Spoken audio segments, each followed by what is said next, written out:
and the holler where I was born,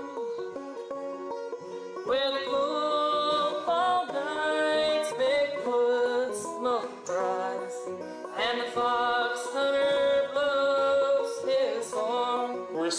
Not yet. I fell in love with a girl from town. I thought that she would be true. I ran away to Charlottesville and worked in a sawmill too. First now, what have they done to the old home place? And why did they tear it down? And why did I leave the plowing field and look for a job in town? I'll take the thoughts. This mandolin solo first now, it's your turn.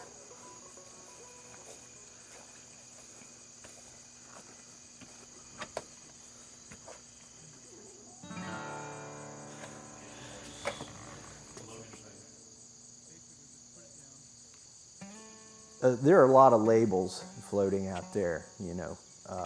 Libertarian-leaning Republican, constitutional conservative, Tea Party. I'll go with any of those labels. I don't really get caught up in labels. Look, I've been called a redneck and a hillbilly and a nerd and a geek. I find those to be terms of endearment now instead of derision. This is the Shire. I mean, look at it. It can't get any more beautiful than this. Here in these hills, these are the people that I grew up with, and the families that I grew up with are the same families my kids are growing up with. And to come back here and have real interaction with people you know, and you know you're gonna know until you die, is very rejuvenating to me. My philosophy is live and let live.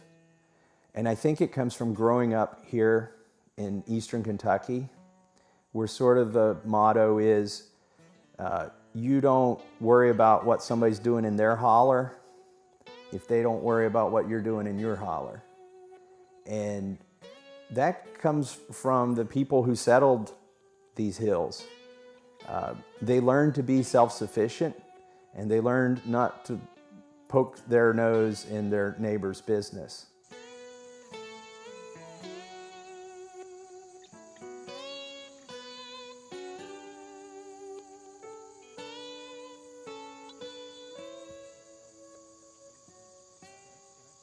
I was bored growing up, but I found that I liked to build things and make things.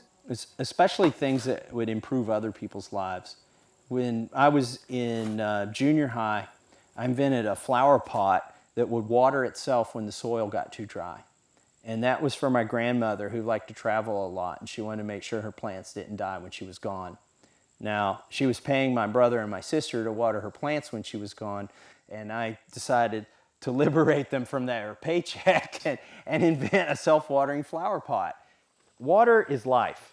So a lot of what I'm doing here on my farm is managing water everywhere. So out in front of my house, we're on a hill here, I built this terraced garden, and the water runs off the roof, and we get a lot of water. If you notice the theme here on my farm, there's water management, but all that water off my roof comes down here and waters the garden. So it produces lush tomatoes every year, and I'm gonna pick some for breakfast here. We're gonna have, some of these are rotten. These are gonna go to the chickens. Chicken's gonna eat that. But we got plenty to share with the chickens. Let me get one over here. Oh, that's a good one.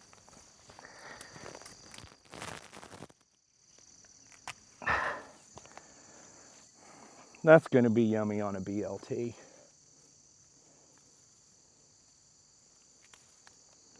All right, I think we got enough for breakfast.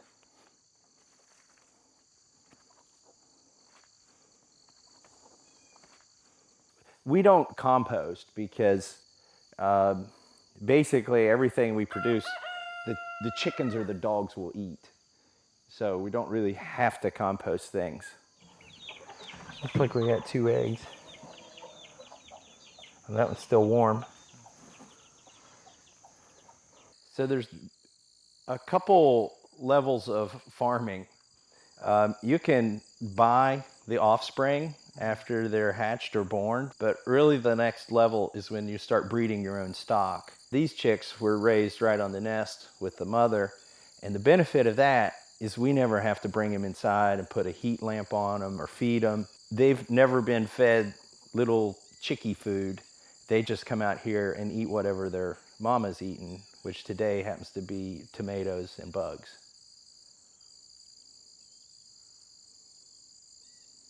And it seems like a miracle every day that I come out here and there's still 7 chicks, because there are predators right off in the weeds here.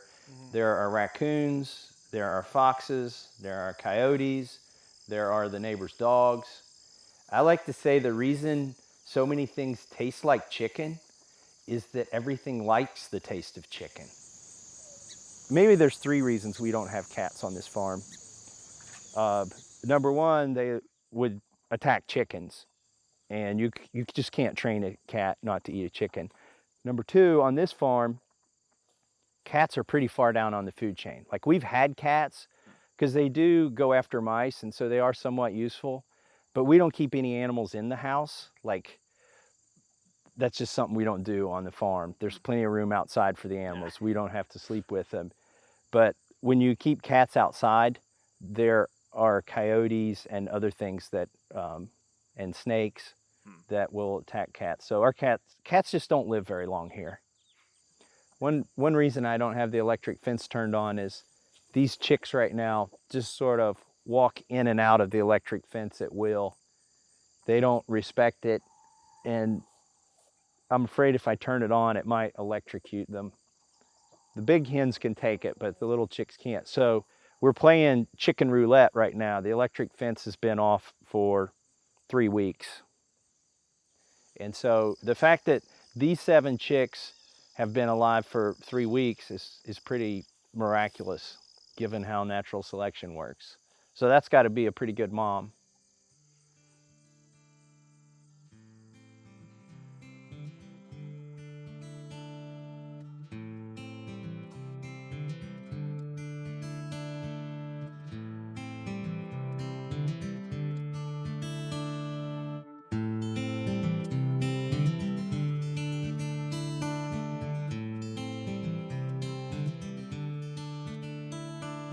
My goal, my dream was to go to MIT. I'd never even visited the campus. I read about this place called MIT. Never been really north of the Mason-Dixon line. And I applied and was accepted. I did well at MIT. It was like drinking from a fire hose. At MIT, I invented some technology, some virtual reality technology that let people touch virtual objects, to feel them with their hands inside the computer. I commercialized this device. I got patents for it. I raised venture capital money.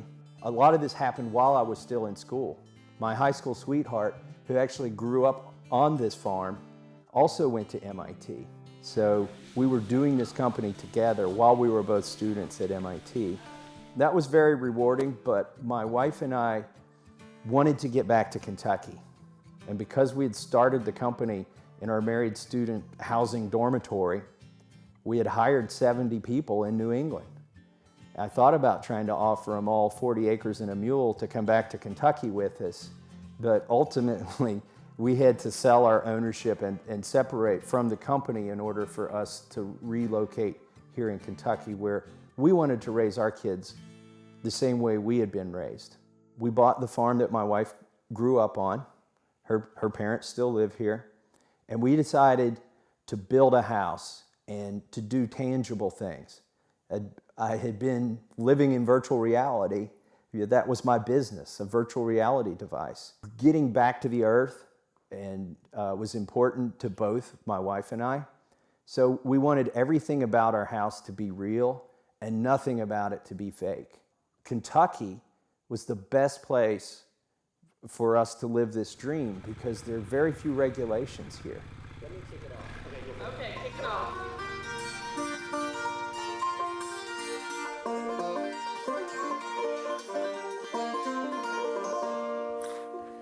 We started out from birth one sunny August morn. There was just four of us against the Matterhorn. There was Albert the Australian and John the Irishman, me and Bill from Britain, mad dogs in the sun.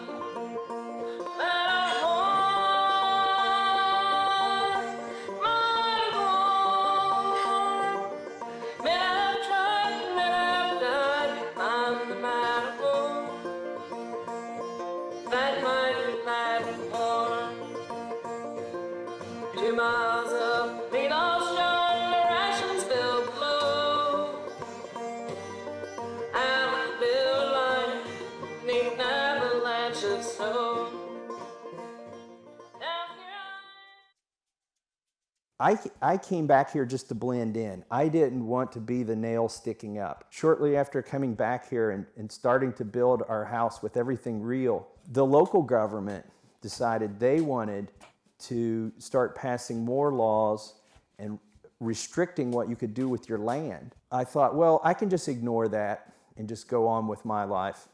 And I did. I ignored it for 2 or 3 years. And then I just couldn't take it anymore. And I wrote a letter to the editor to air my grievances with the local government. They were going to raise our taxes that day, and we stopped it from happening. So this is my Wallapini. I saw this idea on Facebook, on the internet, and I thought, hey, I could build one of those. It's basically an underground greenhouse. So we are right here below the dirt.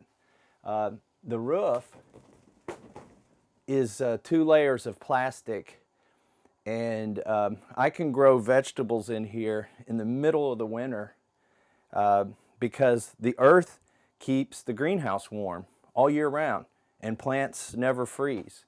In fact, I kept a tomato plant alive in here for 2 years, and it produced tomatoes.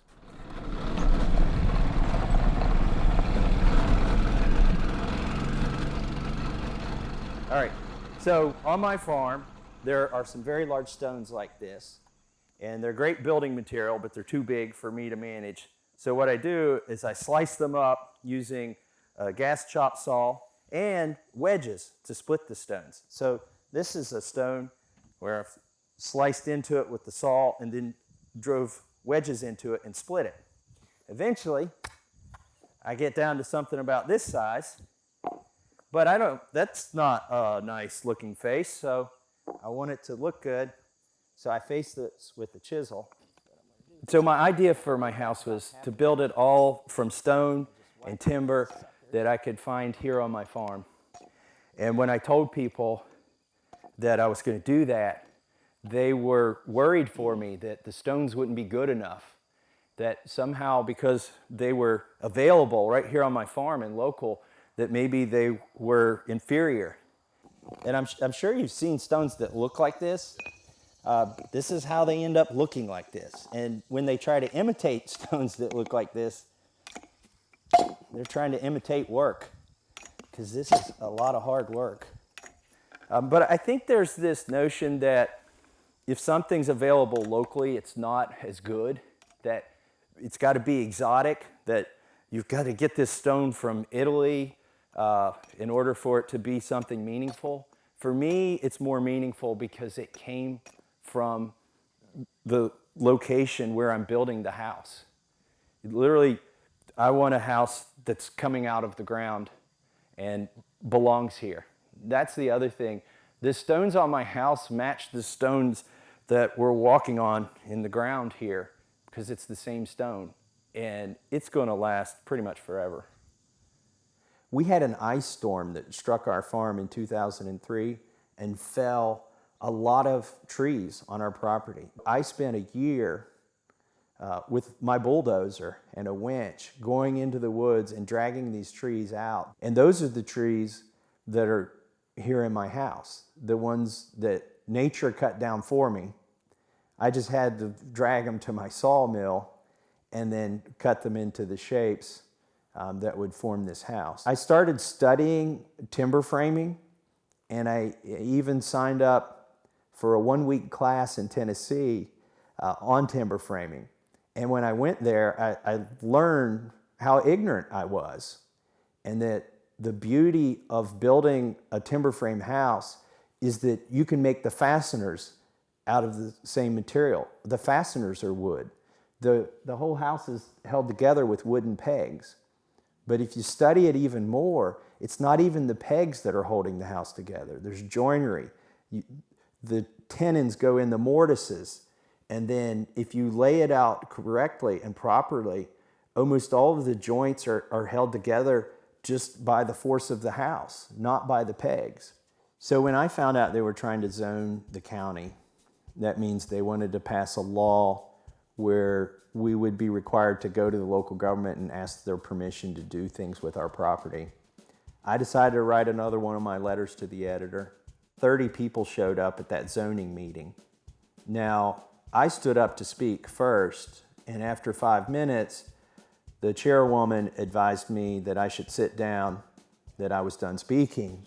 I stood at the podium wondering what I would do next, because I certainly didn't want to sit down. A Democrat in the crowd who had been inspired by my letter to the editor to show up at the meeting stood up and told the chairwoman, he can have my 5 minutes.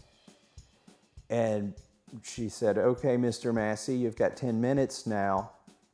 And then everybody in attendance stood up, all 30 people, and said, we're giving him our 5 minutes too. That was inspiring to me, because those people trusted me to speak for them, and they wanted to hear what else I had to say. And we stopped the county from being zoned. So they nicknamed this group of people Thomas's Angry Mob. Ironically, they weren't angry, and it wasn't a mob. They were informed, and they were organized, and I was helping organize them. And that's when I realized you could be an activist and you could change government.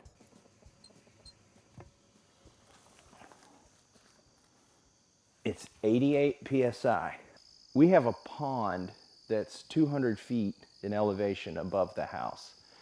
It's back here in the woods, and it's at the head of that holler about a third of a mile away. You know, when I visited Monticello, I noticed that they had 10 roofs over everything, and they were trying to catch every drop of water that hit their roofs and then reuse it.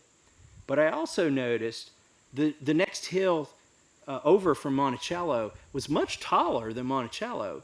Thomas Jefferson could have built a pond on top of that other hill and used gravity to feed it right there to Monticello, and he could have had all the water he wanted at a water pressure that would have just been incredible. But the problem was they didn't have plastic pipe. I ran 2-inch pipe right here from that pond down to here, and you get like 0.4 psi per foot of elevation. So I have 88 psi of water, and there's almost 500,000 gallons of water in the pond. And as I use it, whenever it rains, it fills back up. So it'll last for maybe 500 years, you know, if you keep the trees off the dam.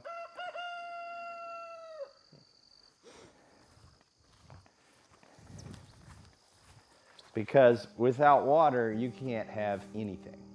Water is life.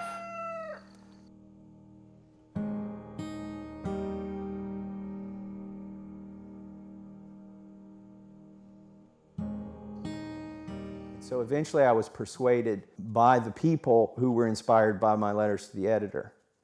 And I ran for this position called County Judge Executive. You have to judge which roads need paved first, which wooden bridges need to be concrete bridges, which dogs need to be caught and which dogs don't need to be caught because the dog catcher worked for me, who would operate the trash routes. These were things you had to judge.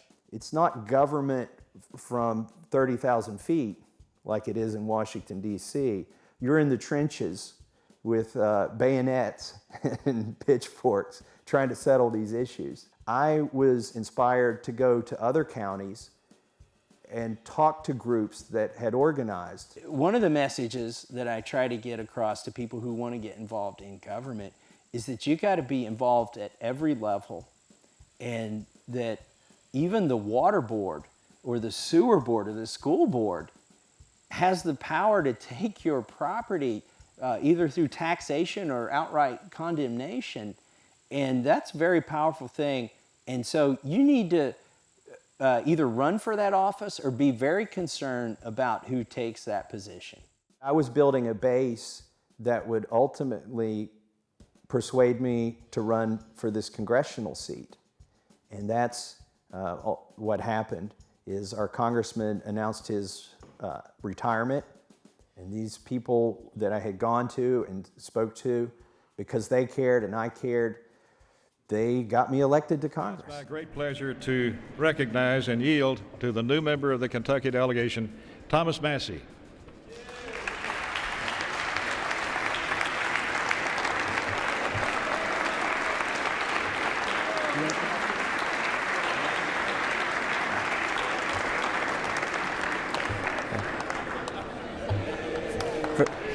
First, I'd like to recognize the great service of Congressman Jeff Davis for the state of Kentucky.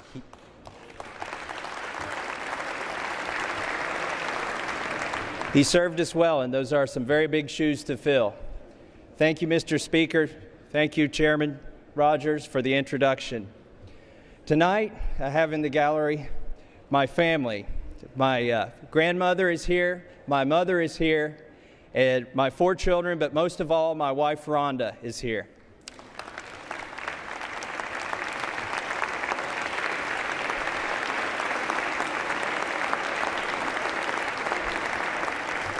I need to thank them for their loving support through all of this. I'm honored to represent the great people of Kentucky's 4th Congressional District. I'll be a staunch defender of the Constitution, an unwavering advocate for personal liberties, economic freedom, and fiscal responsibility. I look forward to working with all of the members of this House of Congress to advance these great American principles, thereby ensuring a prosperous future for our country. Thank you, and may God bless America.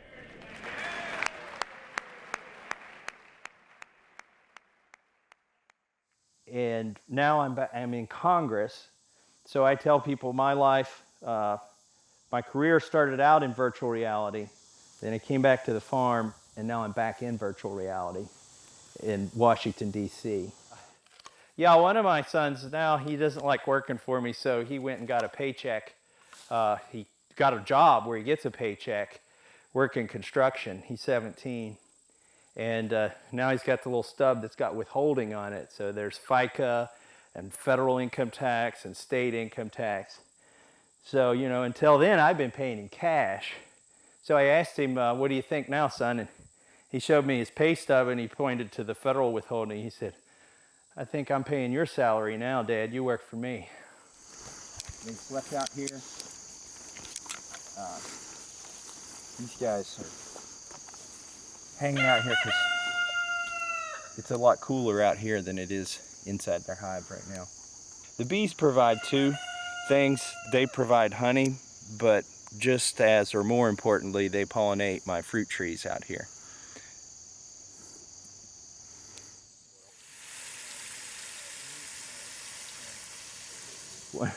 One of the things I regret about my orchard is I didn't label the trees. Like, I thought I would always remember what tree I had planted where. But then I ran for Congress and got elected and went to DC, and I forgot what this tree is. So now I've done something to keep from forgetting. I had to come up with the sign that would outlast me. So I figure tombstones are made to outlast people. So I made little tombstones for my trees that tell me, and the person after I die, hopefully that's not too soon, what the tree actually is. And this is a bell of Georgia. It's a white peach. I guess by now you know my story. Don't neglect a love that's true, for it may prove to be the sweetest flower that will ever bloom for you.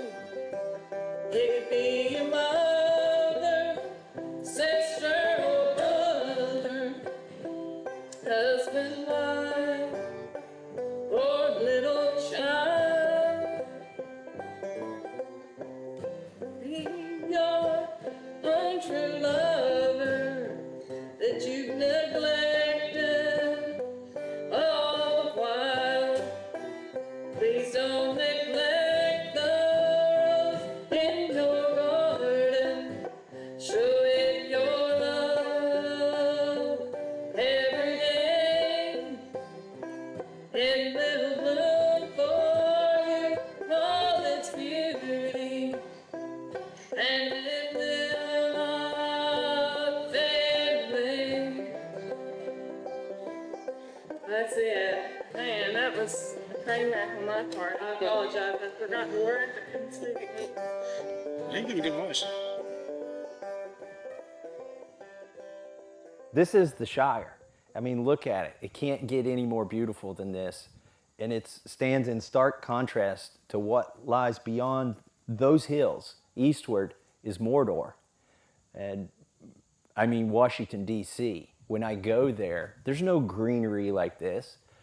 Man has tried to create something as magnificent as these hills, but he's failed, really, in D.C. to do that. There's a lot of glitz and glamour in Washington, and I think it's built that way to impress people, to try to convince people something important is going on there.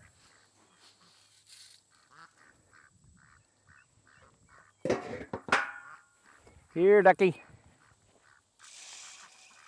So Daddy Duck is the white one.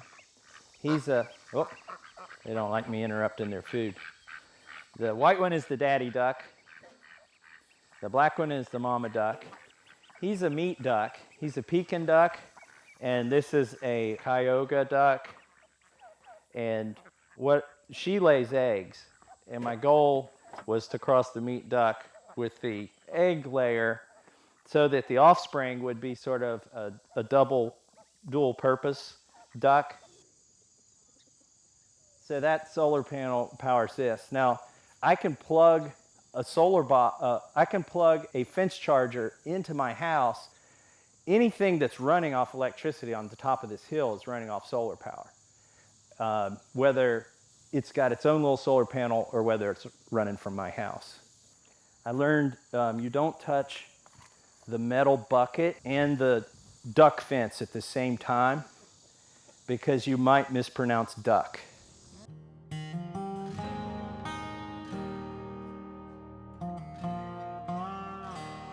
The electric wire that connects you to the electrical grid is like an umbilical, like in the Matrix. And the government has a lot of control over your life through that one little wire. If you refuse to comply with one of their regulations, the first thing they do is to cut that wire. And typically the first thing you would then do is cry uncle, because try going without electricity for a day or two once you've gotten used to it. One thing that's become apparent to me now that I've been in Washington, D.C., and after having been in the private sector and also every weekend coming back to my farm, is that the folks in Washington, D.C. have no business trying to make decisions about what's most efficient for people back on their farms or back in their businesses.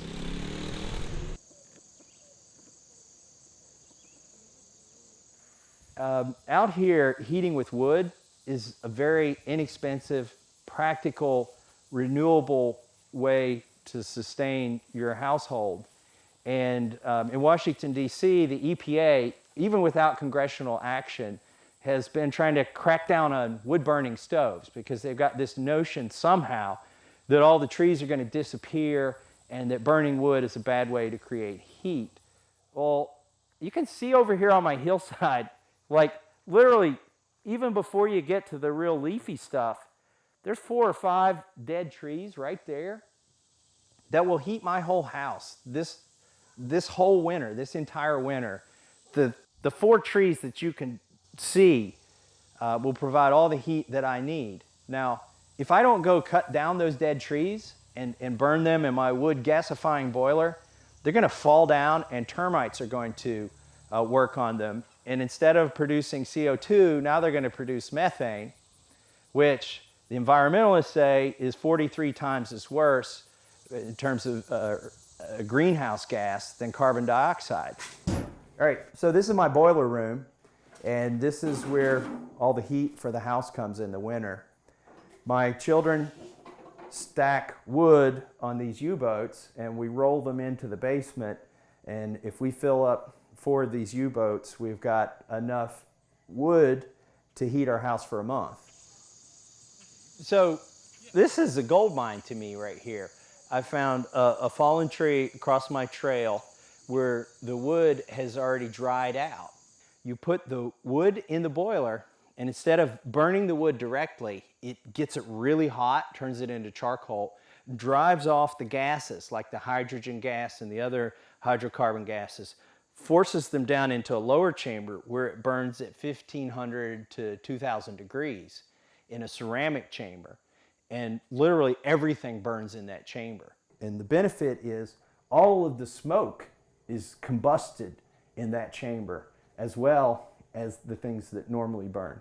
So all that comes out of my chimney is steam. At our house, we're producing less pollution by burning dry wood, and it's also a carbon zero cycle. In other words, all of the carbon that's in this wood was collected from the atmosphere so that when we readmit it into the atmosphere, there's net zero carbon production. Is that the solution for everybody? No, it's not the solution for everybody.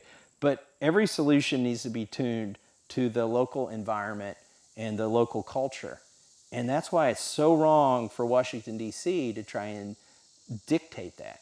Our founding fathers didn't want that executive in Washington, D.C. to make all the local decisions. So, we've got levels of government, state government, county government, city government. And a dangerous trend that I see this in Congress, is that that vertical limitation is now being eroded. Horizontally, they balance the power of the judiciary and the legislative and the executive branch. And we've sort of forgotten that. Every time we see the presidential election, we think it's the Super Bowl of politics and we're electing a king, right? And that the legislative branch and the judicial branch will be irrelevant. And the king will just use his pen and his phone and do what he wants. But so we've forgotten that. People are as guilty as the media and anybody else. And remembering that government is horizontally limited, but they are also guilty of forgetting that it's vertically limited. And Washington, D.C. is making decisions that should be made at the state, should be made at the county level. Maybe they should be made in your living room and not made by any government. But we need to always be working to keep that government in check because it's a dangerous thing, and I learned it at the county level.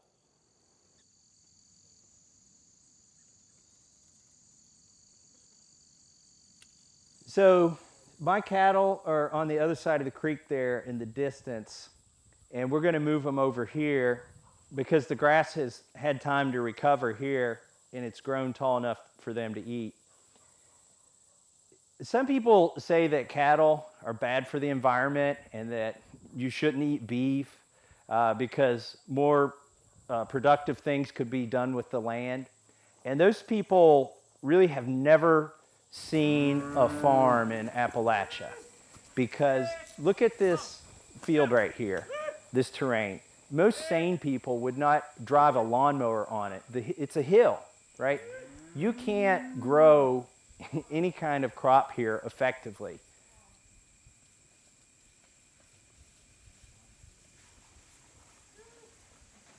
Some days in Washington, D.C., I feel like this little white calf here.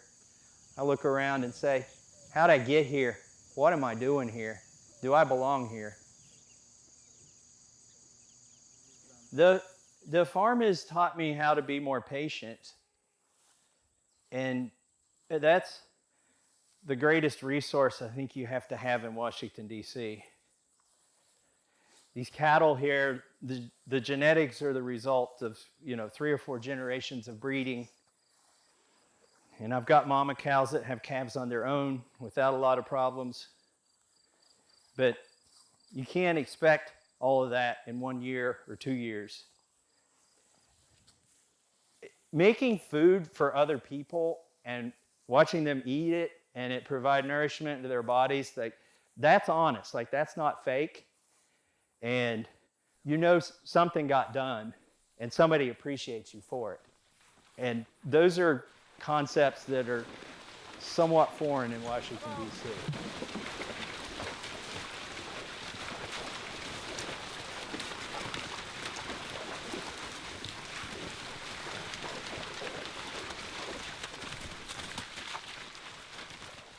I mean, if you think about it, nothing is produced in Washington, D.C. There's nothing manufactured. There's no food grown.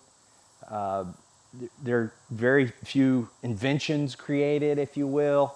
It's just a place where nothing is created, and a farm is exactly the opposite. There's life happening here every day.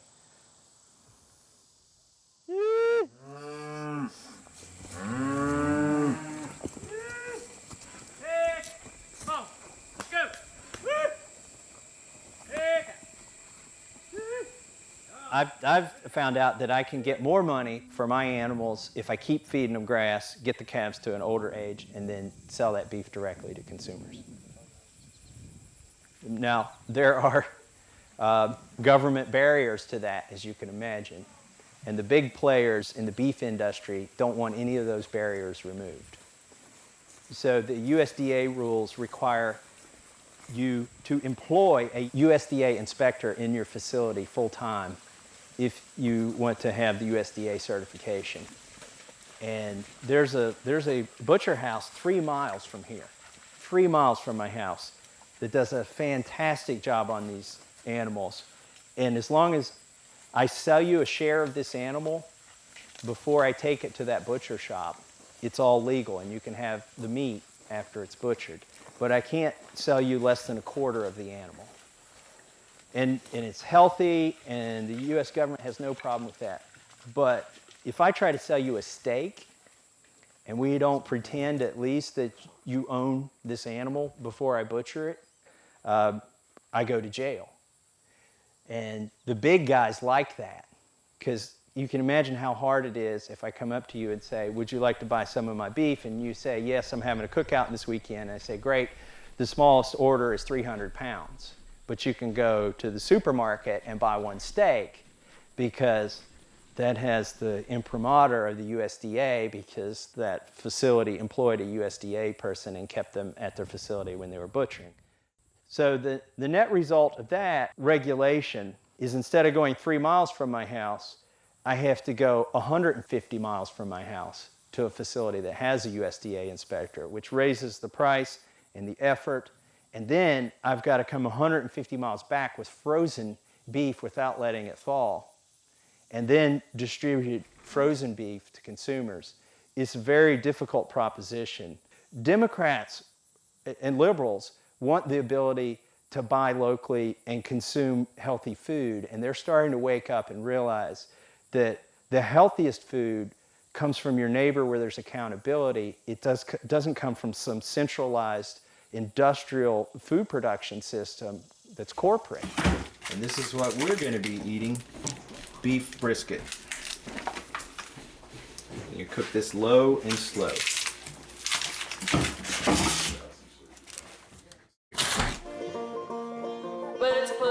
year to heaven, then this back to the ground.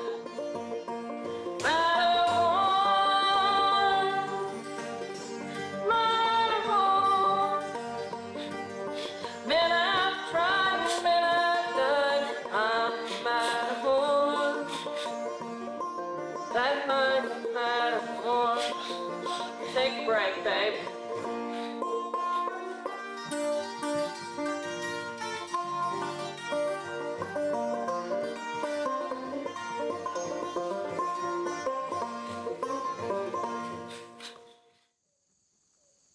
So for me, I like the fact that it's, quote, green, to be off the grid or to be running on solar power. But for me, it was about independence. Sunlight hits the panels. Panels produce DC electricity. These devices take that DC electricity, step it down, and charge the batteries. Now we've got DC power, but we need AC power to run common everyday appliances in the house. That's what these puppies do. These are inverters. They take 48 volts from the batteries and produce 120 volts AC, alternating current, the kind like your blender wants to use or your air conditioner. And that's what these components do. The thing that's going to be the next breakthrough in energy production is actually energy storage. The world doesn't need a better solar panel. The world doesn't need a better windmill. The world needs a better battery. So next to the big Tesla, we've got the little Tesla here. This is an electric go-kart that my son built.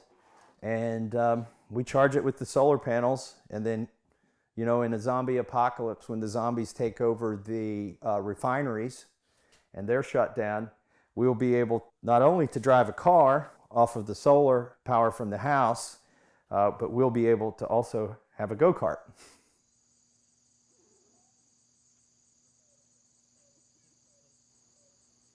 When I started farming this property, I thought about my mission statement. So my mission statement and my mission in life on this farm, my goals for this farm, is to come up with a sustainable money-producing model. That's why I have cattle on this farm. I don't need 50,000 pounds of beef. That part of it's not a hobby farm.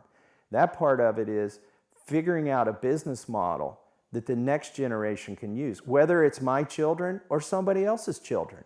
I don't want to see all of the trees stripped at once and it logged. I would like it to remain very much like it is now. Here's the thing about the hobbits that go to Mordor. Most of them succumb to the intoxication of power. In fact, I've got my precious here with me. This is my congressional pin. And I usually just keep it in my pocket where I can reach in and feel it. It gives me some comfort, but I try not to ever wear it more than I have to. Because when you wear precious, and every congressman has one of these, and they love to wear them, you become intoxicated. And it's the subtle things that you don't even realize that are happening when you're wearing this pin. For instance, the Capitol Hill police get out of your way as you walk toward them.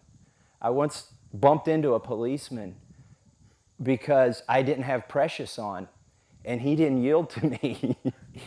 And it's those subtle things, like when you get in an elevator with 10 people on Capitol Hill and they look down and see you're wearing precious, they all quit speaking. They'll hold the door open and let you exit first. When you're walking down the hallway wearing precious, people won't make eye contact. They'll look away and look down when you're wearing precious. And all of those things, as odd as it may seem, make the hobbits who wear precious feel powerful. And I can feel it myself.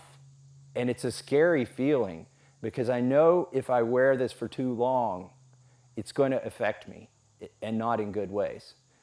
I think one of my weaknesses and one of my strengths is that I'm a romantic. My dream is not to be a politician. My dream, I'm living it here on my farm already, and that is marrying my high school sweetheart, building our small castle with our own resources on top of a hill. This is actually the farm my wife grew up on. And to be raising a family here and teaching them values like self-sufficiency, that's my dream. My dream is not to lord over people from a central government somewhere. And I get to live that dream one day a week while I'm serving in Congress 6 days a week.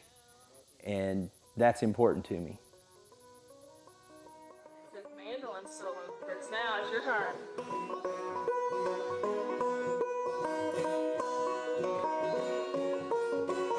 Have to know what the notes are first. It's hard, Mark.